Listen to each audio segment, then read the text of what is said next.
Tapos ng mga ka-diary, nung natapos ko na yung pakpak niyan,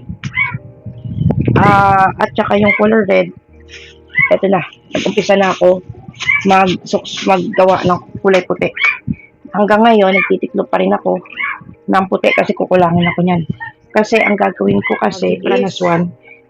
Pero yung itim, papanghuli ko na kasi yun yung gagamitin ko sa maliliit na swan. So, ito pala update. Ito. Meron akong tinira na puti. Kasi, gagawin ko yung miniature figure ng mga swan. So, paano nga ba ako nag-umpisa sa paggawa nitong swan na to? Actually, dati, ayaw ko na gumawa ng, I felt devastated sa paggawa nito kasi frustrated ako.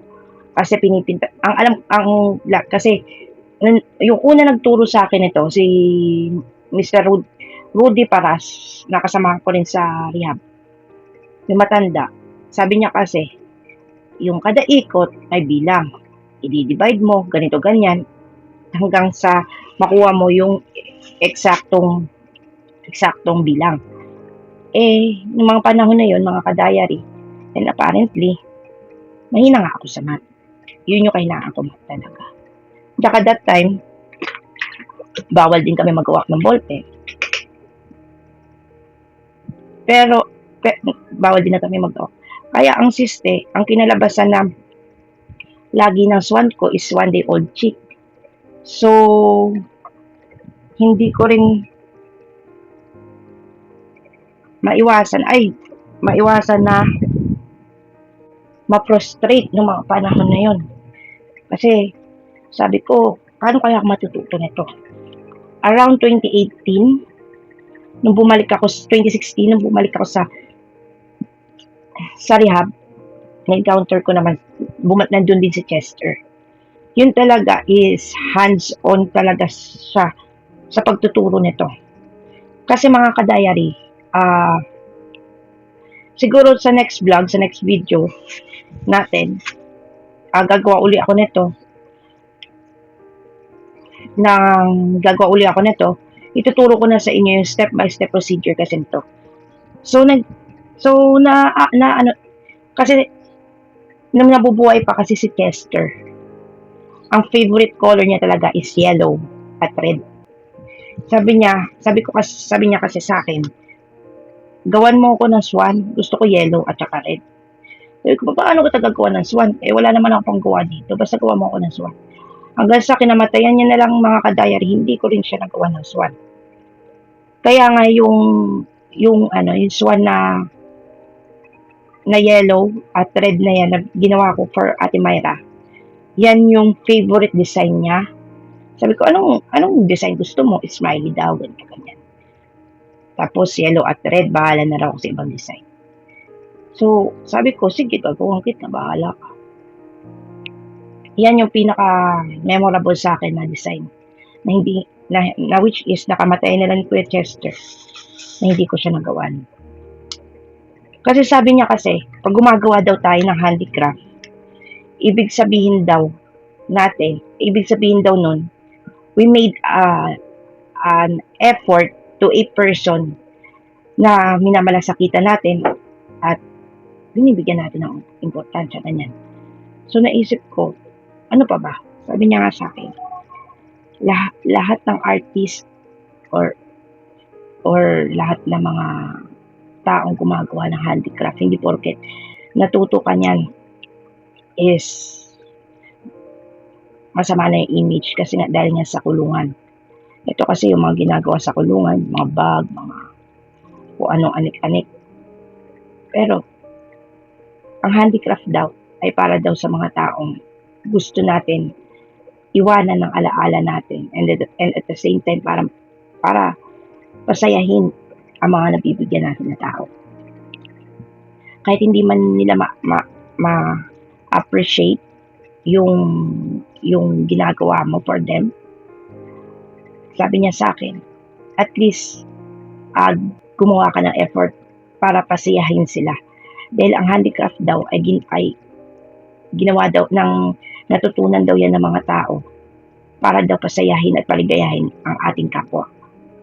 So, sa pag-alis ko dito sa San Martin, gusto ko sila iwanan ng isang special na souvenir na maaalala ko for the rest of their days of their life na, ay, ito gawa to ni Bernadette sa akin. Pinagpagura niya to. Kung mapanood man nila yung video na to, makikita nila kung gaano ko nag-struggle, puyat, pagod. Minsan naninigas yung kamay ko. Kasi mga kadayari, nag-umpisa uli ako magtiklop mga 10:28 kasi natulog muna ako ng 6 a.m. Doon natapos ko yung pula, natulog ako kasi bagsak na yung katawan ko. Tapos, netong hapon, kakatapos ko lang maligo para hindi ako antukin sa paggawa nito. Ginawa ko, naligo na lang muna ako. Tapos, tsaka ako bumalik ng ano. Tapos, nilagyan ko na rin ng karton. Actually mga kadayari, yung baba pa lang yung yan. Para ma-sealed lang yung butas niya sa loob. Ayan, hindi pa siya tuyo. Pero yung mga mismong papel, hindi ko pa siya nagugluhan. Isasabay-sabayin ko na yung pag-glue niyan. By tomorrow siguro tapos na rin ako mag-glue, tapos na rin ako magsuksok. So, ayun, balitaan ko na lang kayo sa bukas. Balitaan ko na lang mamaya para matatapos ko na to. Yung pagtitiklop muna ako mga kadayari, then balikan ko kayo. 3 hours later. Mga kadayari, bale, natapos ko na lahat ng tiklopin ko. Ayan na siya so far. Nag-umpisa ako ng 2:45 ata kasi naligo pa ako. Then, ito na yung kabuuan. At saka, ito yung puti. Yung itim kasi, kaya ako nang ginupit-gupit na. Kasi,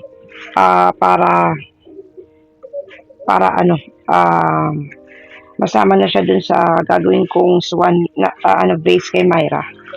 Bale, gagawa ko ng design may gagawin kasi ako, di ba sabi ako magagawa ng zebra na swan. So ito na yung pinaka-zebrang swan niya. Pero papraktisan ko muna tong mga papel na to. So ayun lang. So far, ayan na yung mga finishing product ko sa pagtitiklop. Tapos ito, yung pula. Nagtabi rin ako ng puti kasi may gagawin ako dyan na ang gagawin ko maliliit na swan.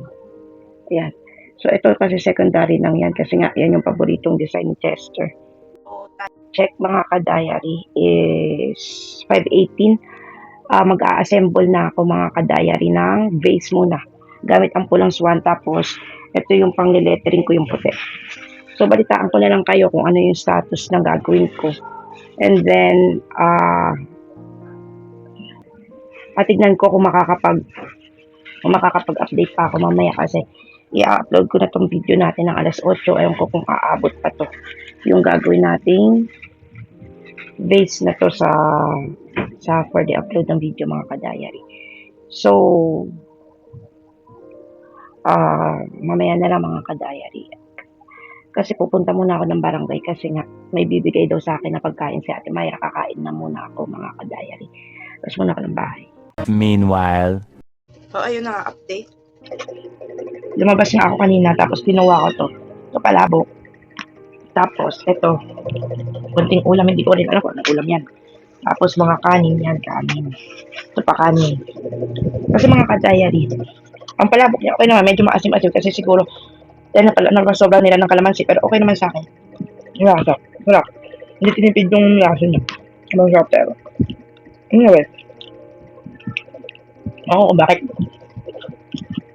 Kasi pinakuha sa akin ng Myra to. Tapos, kasi kami, ayaw ko kasi nagtatalo kami na sa pera bago ako umalis.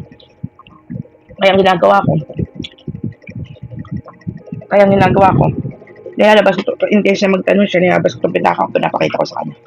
So, bahala magdesisyon kung anong plano niya. Titipid niya ako. Ay, lalo tayo pamasahe papunta doon. Tapos mag-grab pa. Wala na talaga akong pera. Anyway, Masarap naman yung, kanina may tinapay ito, di ko lang naglagay. May tinapay. Wala mo lasa. Kaya pag ito lang kinakain ko, itong pa rin ako. Ang nagawa ko. Ano? Nahati ko tong, lalo kasi ito marami yung kanin. Ito, ay nahati ko. Tapos mamaya naman yung iba. Kung sa akin, hindi ko na nahahati eh. Hindi ko rin nauubos. Ako kasi mga kadari yung takaw matay. Yung tawag na gano'n. Yung ganong setup. So, tip pa naman natin yung ulam nila. Ulam na binigyan ng Myra. Tapos yung natirang kanin, lalagay ko na dito sa platito. Sa plato. Mas gusto ko kasi yung mga kadayari. Yung, tawag doon, nagkakamay talaga. Pero anyway, ito na nga yun. So, tignan na muna natin yung tapos yung kalahati na mamaya naman natin kainin pag nagutom ako. Pero pagka hindi ko naman nakain ito mga kadayari, pinabalot ko yung tinatapos ko. So, eto na. Hindi kasi ako ganin kasi ulam yung pagkain ko. Hindi ako sanay hindi ako sanay magkutsara. Gusto ko kasi, gusto ko kasi nakakamay talaga. So, ayun. Buhusan natin. Ito. So, ano pala siya? Minudo. Natin. Ito, minudo pala siya. Yan, minudo yata. Ito, minudo. Natin. Masarap. Ito siya mga kadalanya. Dami na natin konti. Ako naman, yung lasa. Nagugutom ng talaga ako. Naman yung lasa namin, anak. Comment down below nga kung ano ito ba sa may baboy siya, may carrots. Ano? May kasama magluto, mga kagaya. Ito masarap. Anyway, pwede ako kaya pagkakas kumaan. Gagawa na ulit ng swag. Gutom lang ako. Kaya muna ako mga bayan. 1 hour later. So, tatapatin ko na kayo mga kadayari. Yung swan making kasi is hindi siya yung typical na handicraft lang na itatahiin mo lang, igagawa mo ng disenyo, etc. etc. Hindi ganun yung swan making mga kadayari.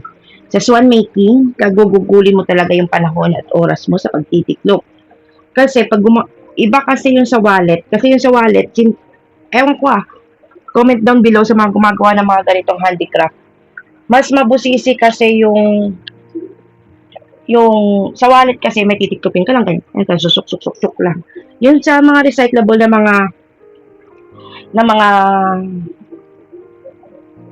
mga palara ng sigarilyo minsan, palara na mga sachet, mga palara ng mga chichirya, kape, ganyan. So, apparently, mga kadayari, iba naman kasi yung sa swan making. Sa swan making na yan, mas mahirap. Kasi mas matagal yung proseso sa pagtitiklop. Kasi sa part ko kasi na matagal nang hindi gumagawa ng swan na yan, matagal na hindi gumagawa ng mga ganitong klaseng handicraft. Tumigil kasi ako way back 2018, paglabas ko ng rehab, yun na yung huli kong ginawang handicraft. Kasi nung lumabas kasi ako, meron pa ako natitirang maliliit na tiniklop dun sa rehab. Dinala ko nung umalis ako, nung lumabas ako dun. Kaya napapadali ang buhay ko. Pero nung paglabas ko, para hindi maging idle yung time ko sa Bulacan, ang ginagawa ko, nagtitiklop talaga ako. Which is, supportado ko ng mga school supplies doon, like glue, lahat ng kailangan ko is binibigay nila. Pero yung colored paper na pinapagawa nila sa akin is minsan kinakapos ako. Humihingi talaga ako ng mga colored paper sa munisipyo. Colored paper, ganyan. Kasi si Ma'am Annalyn Arguel, kung napapanood mo to Ma'am Annalyn, shout out sa iyo. Si Ma'am Annalyn kasi, nung nagbanggit si Ate Ami sa livelihood sa Bustos na ganito ganyan, bibigyan nila ako ng pera, which is hindi nga ako same din sa training ko sa rehab, hindi ako binibigyan ng pera ni Ma'am Ana din. Pinagkakatiwalaan niya man ako ng pera, kailangan nakaresibo lahat at pati yung sukli. Hindi ako nakakaano kasi may tendency na makapuslit ako ng mga bawal like mga sigarilyo, alak, etc. Kasi alam niya kasi na hindi ako nagda-drugs talaga. Kaya yun naman lang yung kainaman. Yun yung inabstinence sa akin ni Ma'am Annalyn, yung yosi at alak. Kaya noon that time, madali lang sa akin na magtiklop, magsuksok, and at the same time kasi maliliit yung ginagawa ko. And at the same time, yung tinuro ko sa kanila, yung pinakita ko sa inyo sa unang vlog ko na mga lettering. So, in that case, sa part ko is for almost 2018, 19, 20, 21, 22, 23, 24, 25. 7 years. 7 years na ako hindi gumagawa nito. Kaya nga medyo nagkakraming ako, medyo nangangapa ako, tapos yung puyat, yung pagod pa, etc. So, in-open up ko lang to sa inyo, mga kadayar, before ko i-end ang video na to, kasi medyo mahaba na nga yung video. Pag gumagawa kayo nito, ang turo sa akin, kailangan passion nyo to, kailangan isa puso ninyo yung paggawa nito, and at the same time, kailangan na may masaya kayo habang ginagawa nyo ang naturang handicraft na gusto ninyo matutunan. Hindi dahil sa kasi kaya ko to gagawin kasi ito yung patok na negosyo, etc. Hindi ganoon eh. Kung passion nyo talaga ang paggawa nito at gusto ninyo i-pursue, tapos ibebenta ninyo, may pagmamalaki ninyo sa mga tao na ginawa ko yan na may pagmamahal. Ginawa ko yan na may pagmamalasakit. Ginawa ko yan ng bukas sa loob ko. So, ayun, balitaan ko na lang kayo kung ano yung progress bukas sa ating handicraft making na to. Bumili uli ako kasi yung ganitong mga kadayari, ganitong kalakalan kasi matrabaho, tsaka magastos. Glue, white glue, clear glue, mga colored paper pa, pag ginulang ka sa pakpak, sa buntot, etc. Dadagdag ka pa ng papel, ganun. So, mahirap talaga. At saka magastos. Hindi katulad ng diamond painting na ginawa ko kay Myra, na kung saan dapat yun na lang ginawa ko, na wala pang yun ang dapat ginawa ko, pero hindi eh. Kasi kung saan ako nag-grow, kung ano yung tinuro sa akin ng foundation ni Chester, yun yung iiwanan ko sa kanya ng legacy. So hanggang dito na muna yung aking part 2. Bukas, part 3 na tayo mga kadayari. So abangan nyo bukas. Ngayon is August 27. Inumpisahan ko itong project na to Sunday, August 24, 25, 26, 27. Tatlong araw na tayo gumagawa nito in a rush. Hindi na ako matutulog, hindi na ako magpapahinga. Tuloy-tuloy na to. Kaya abangan nyo na lang yung finishing product. Baka mag-finishing product ako sa part 3 natin mga kadayari. So abangan nyo yan. Kung nagustuhan ninyo ito ang aking channel, please don't forget to like, share, and subscribe. Maraming salamat mga kadayari.